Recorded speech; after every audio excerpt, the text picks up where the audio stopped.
the 9P149M, they've actually added a circle to the sight to show you where the launch is currently facing, which is quite nice. That's actually something that you see in a lot of other vehicles or a lot of other sites, so it's nice to see that, you know, they've sorted that out as well. A bunch of vehicles for the Soviets as well have got stuff changed. So the Gaz-AA, the Object 685, the BT-7M, all of them have had their engines changed, or, you know, their horsepowers and their gear ratios, so they should act slightly differently. Also, the BTR-ZD, the basement of the turret, the 6mm RHA has changed into 100mm wood.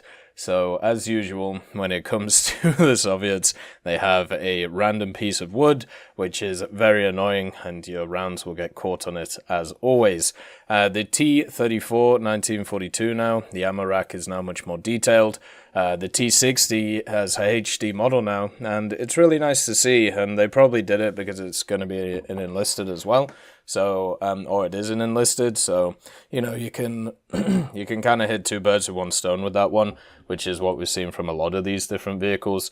The T-64A now has some new armor on it. It has 5, 30, and 45mm RHA on the driver's port, so that's going to make it more annoying to get through. The T-72B3M also has 50mm of RHA on the driver's port as well, so one of the actual weaknesses of these vehicles is getting a little bit harder to get through, so that's going to be super annoying. And I'm sure there won't be any issues with this, just like how there isn't any issues when you sideshot a lot of these vehicles and they don't go pop. So yeah, we'll see how that goes. That was sarcasm, by the way. The Valentine Mark 9 for the USSR, the bug with both smoke grenades getting shot out to a single button press is fixed, which is good. They've changed the engine power and stuff on the Yag-10 of all things, and also for the ZSU-23-4, the Shilka, they've added a log to it, so now that thing also has a beautiful log on the machine. For the 3-inch gun carrier, they've changed a bunch of values for it when it comes to its armor, reducing it, but not hugely. It's not going to make really any difference. The AC Mark 1 as well, they've changed a lot of values on that thing as well. The Carnarvon, its first stage ammo stowage has gone down from 11 to 8. That's kind of annoying on the vehicle because generally the 11 was quite nice. A lot of these British vehicles have really small first stage ammo stowages, and that kind of sucks. They've changed a ton of armor when it comes to challenges as well. A lot of the armor, such as like the mantlet, has been changed to RHA, where the loader's cupola has been changed to CHA, and also the horizontal armor above the commander's cupola is now 25mm instead of 60. This is obviously gone across the place, but one of the bigger issues is the challenges are getting even heavier. So so for example, the Challenger 22F, the empty weight of it is going up by 1,500 kilos, and the full weight is going up by 1,500 kilos. And the Dorchester 2F modification is going to give it 5,000 kilos additional mass instead of 1,100. So the challenges, which are notoriously heavy in the game and cumbersome and slow, are now getting even more heavy and cumbersome and slow. So that is going to suck for them, unfortunately. But their armor is getting slightly modified. We'll have to see how that affects them, whether it's a buff or a nerf, with the changes of type of armor that exists for them. There is also a ton of changes to the Japanese vehicles as well in these regards. The main one is stuff such as the Type 90. The zoom on the cannon is going from 8 times to 12 times. Now it's going to be 8.8 to 10 times, so slightly worse. Shouldn't matter too much about it though. The Type 89 FV is losing 4 rounds of ammo from its cannon. Very sad, but won't make a huge difference at all. Also stuff like the T-34-85s, the Chinese one is actually getting a better vertical limit of 25 degrees elevation, which is quite nice. They're also increasing the speed of the vertical cannon on the PTL-02 WMA-301 and the ZTL-11 to 6 degrees instead of 5, so a little bit of a buff. Those vehicles are really fun anyway. The ZTS-63 is getting a reload buff, So it's going from 8.62 to 7.04 seconds, and that thing really needs it because it's a trash can. So that's nice to see. Hopefully it'll be a bit more usable instead of just a scout machine that eventually gets killed by CAS. They also changed a bunch of Italian vehicles engines and how all of that stuff works. The M36B1, it's actually getting 50 more horsepower as well, which should be quite nice for it. And finally, the R3T106, its crew is now Italian instead of American, which is something that it had been for a long time. The Sherman Mark I, the Hybrido, also gets 14 smoke grenades and with 14 salvos as a rank 4 modification, which is quite nice. And the Turan II is going from 12 kilometers an hour reverse to 43. So it's getting the Zarigny treatment, which is lovely. It'll mean it can reverse and run away from the battle as quickly as it gets into it. The Zarigny also now is getting smoke grenades, so it's going to get 5 of them as a rank 4 modification, giving it a bit of extra survivability. The AMD-35 is getting lighter and also getting some better optics for it, which is quite nice, but a lot of the AMX-13s, actually all of the AMX-13s and EVRs and M51, they're actually losing. Well, the smoke grenades and the salvo is going from 4 to 2, and the smoke grenade salvos is going from 1 to 2. So technically you have more smoke grenades that you can, or more salvos of the smoke grenades, so you should be, it should be a bit easier to be able to defend yourself. The AMX-13 M24, you're able to carry 11 more rounds now, but if you're carrying that many anyway, you're kind of a psycho. So I don't think that really matters too much. The AMX-50, the full weight of it is also going down by 6,000 kilos, so it should be able to canter a little bit faster. The Sublinde, its first stage ammo is going to 19. So that's pretty nice on it. And also the AMX M4, it's actually getting 10 degrees worth of gun depression instead of 8, so that is a nice little buff for it. The ARL-44 is getting a much better turret horizontal speed of 24 degrees per second, and also it now has a first stage set of shells, but it's 24, so you're probably not going to get through them. The ARL-44 ACL-1 also has the same with this 24 set of a first stage. They're changing the B1 BIS as well. It's going to be slightly lighter and also have slightly worse vertical limits on both of its guns, which kind of sucks a little bit. The B1 TER also will have worse vertical limits of -15 on its 47. It probably won't affect it that much because -15 is still very, very good in most scenarios. The CCKW353, they added another loader, a commander, and a machine gunner, so that thing is a party bus now. It's going to have a bunch of people on it, which is, you know, I suppose it increases survivability, but that thing really has no survivability anyway. They added some more ammo to the EBR-75 FL11. You can now carry 60 rounds instead of 47. Once again, would be kind of crazy if you brought that many. Then they changed a bunch of salvos of grenades, all increasing the amount of salvos that you can use for the French vehicles, which is quite nice. They also added a Gen 1 gunner NVT as a Tier 2 mod for the Mars 15. So overall pretty good. The ITO is getting even less horsepower, so watch out for hills because it's impossible to get them up them already. Now it'll be even harder to do, so mobility on that thing is going to be less than 0. The other changes are not crazy for anything. The MAGAC, the hull front is now volumetric on it, just like all the other M48s which exist. So the MAGAC 3, I should say, that is around. The MAGAC 6A, they've changed a bunch of its armor, but it's basically following the M60s, so less armor on the cupola and more armor on the turret ring. So should be quite nice to see. The Galbatash is getting nerfed because there is no god. It's getting a worse turret rotation speed, and it is getting more gun depression though, which is nice at 10 degrees, but that rotation speed was one of the problems that it already had. And yeah, it's one of those things which hopefully it finally goes down in BR where it belongs. The Makava Mark I, they've changed a ton of the things about it. So the armor has massively changed, and also single salvo smoke grenades have gone from 10 to 30, so its survivability has improved again. And they've done similar things with the armor on the Mark 1 and the Mark 2s. So you might want to check yourself if you really like those vehicles, because they've changed a ton of stuff about them.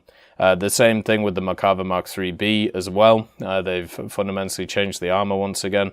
And the largest piece of armor on the upper front plate in front of the turret is now CHA instead of NERA. So that should change its general properties. Also, the Zaklam Tega, they've added the turret rotation speed to the stat card.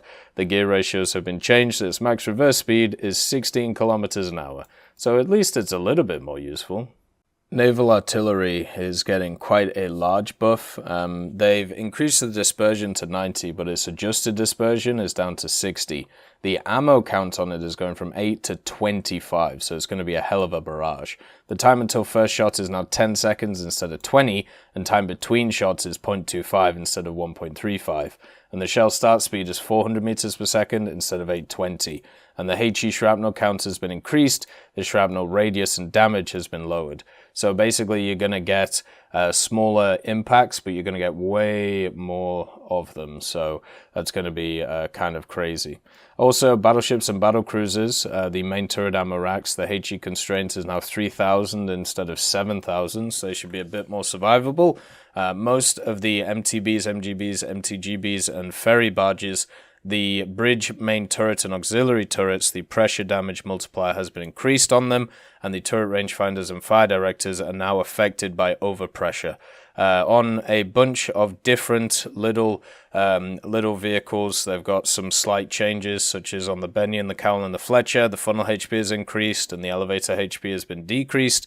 The Douglas, the premium with the missiles, the launchers merge, so now they no longer reload individually, only when both are empty. So you have to fire both off before they start reloading. Now, the Frank Knox, the second main turret, can now fire horizontally when aiming forward. Some of the machines have had changes to their biplanes that they have. And also, the Pensacola now has the radar added to its DM, which is kind of interesting to see. They've also changed the Admiral Hipper. It should be less survivable now. The Prince Eugen, or the Princess Eugenie, as I like to call it, also should be a little bit less survivable, but they did increase its torpedoes to 26 from 22. The Nuremberg has another radar on it compared to the one and the ones that it already has, and now on the Kerch, the 37mm can fully traverse, and the Southampton gets its Walrus Mark 1 scout plane, which is fantastic, because I really like the Walrus. I think it's probably the best kind of scout naval plane we have. Looks absolutely beautiful in general. The T-51B, they've finally removed 2 of its torpedoes, so now it's at 2 instead of 4. The max speed has increased though, and they've also added 2 more transmissions and 2 more turrets. So we'll have to see how that affects it.